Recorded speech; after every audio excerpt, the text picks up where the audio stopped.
Breaking news. Sultan of Sokoto holds meeting, a serious meeting seeking out tactics on how to curb insecurity. We call him the Sultan of Sokoto, meaning that his residence in Sokoto. Okay. And why is the Sultan crying now? I believe you would have heard of what happened a few days ago in Sokoto, where this very wicked set of people burnt women, children, people alive because they are trying to prove a point. That is to tell you how heartless they are. Yet your president tells Nigerians that he's coming up with a position called repentant bandit. There's no such thing called repentant, okay? You are the only one deceiving yourself. You are the only one who thinks that they don't have you or they don't have you in mind or whatever. No, you are the only one who is thinking repentance. They are on a different note altogether. They are not on the same page with you. You are the only person who thinks that you're on the same page. Listen, guys, unless we begin to rise up together, because I mean, most of these northern leaders, governors, and what have you, are the ones who have aided, supported the current predicament of what is on ground. Any other person from any region speaks and say Buhari is not doing well, is not leading like he should. They are the first, in confrontation, saying, no, you can't say that. Buhari is the best. Blah, blah, blah, blah, blah. You want to destroy the nation. Today, what do we have? What do we have? Please do not forget to give us a thumbs up, like us, share, subscribe. Sultan of Sokoto cries out, holds crucial meeting on how to tackle insecurity. The Sultan of Sokoto and the President General of Jemaat, His Eminence Halaji Muhammad Sadiq Abubakar III, has urged Muslims across the country to hold special prayers on the account of the banditry, insurgents, and political recklessness in securing of lives and property across the country. The Sultan has called for an immediate meeting of leaders across the northern region on how to curb and to tackle the insecurity since the federal government has failed in their duty and call to protect lives and property.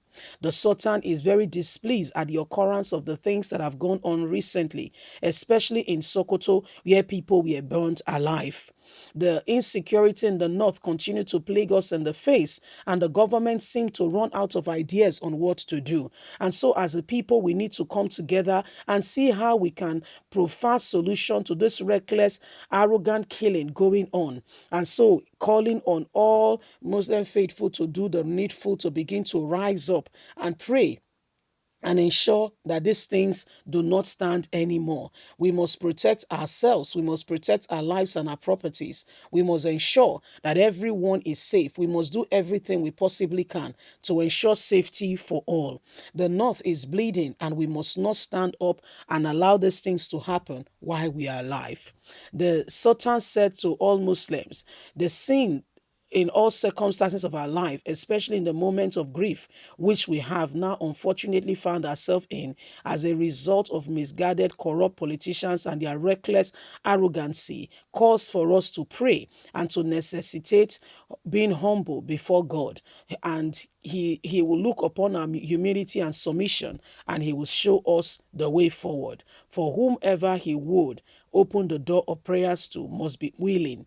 We have to pray and ask that he will answer us and supplicate, advocate to the Almighty, undoubtedly cry to him for help on this his servants. So this is what is going on. The Sultan of Sokoto is rising up and is holding crucial meeting across the north over the insecurity situation going on right now. The Sultan is a traditional leader, greatly respected in the north, and is now calling on all northern leaders to come on board so that they can adequately stand together and speak into the current issues going on. Whether you like it or not, why people were being roasted, okay? Buhari was in Lagos launching a book. What about the other time? Children were captured from school, talking about the Bethel children. They were captured from school and they were in captivity. Your president was having his son's wedding wedding. You don't understand. The guy was having wedding, and we saw that we saw how more than 100 private jets all came to Kano, where the son married the emir of Kano's daughter. So, I mean, do they really care? Are we saying his son should not get married because there is insecurity? No, by all means, no. Life must go on. However, what he would have done was turn down that very occasion, not as elaborate, because if you're supposed to be the father of the nation, in quote and unquote, you should have led by example by showing the people that other younger ones are in captivity, but you are celebrating yours. In this very same country, Buhari's son had an accident, and we saw the whole of Nigeria go to a pause. Okay, everything stood still because Buhari's son had an accident and he left every other thing to attend to his son. Are we saying he shouldn't have attended to his son? By no means, no. What are we saying? The same empathy, sympathy, and understanding you showed towards your child is the same thing you should show towards others. Don't come out and pretend and behave as if others are, inconsequential, but yours is the golden child. No, you don't do that, especially as a leader. No, you don't do that. When you do that, like what Buhari is doing, the people will look at you and say, we have no leader.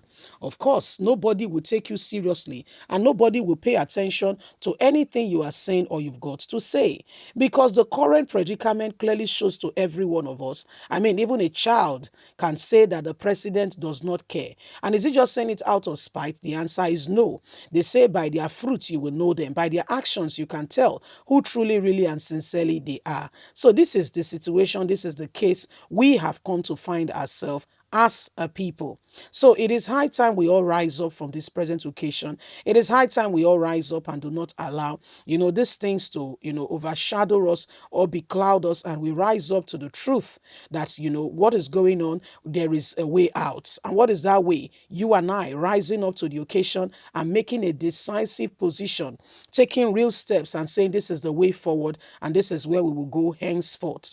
In making those decisions, it calls for everyone to be really sincere, down to earth. Okay, no deceit. We rising up as one voice. You'll be shocked that the strength called unity is so powerful, cannot easily be conquered. So the strength of unity is what holds brothers together and keeps them in that position where they are not easily intimidated, brought down, or pushed aside. If brothers can truly stand together in unity, the sky is not the limit. It is actually the starting point. So, my people, this is what is happening. This is what is going on now. Please do not forget to give us a thumbs up, like us, share, subscribe. God bless you. Do have a lovely and a fantastic day. From us is bye for now.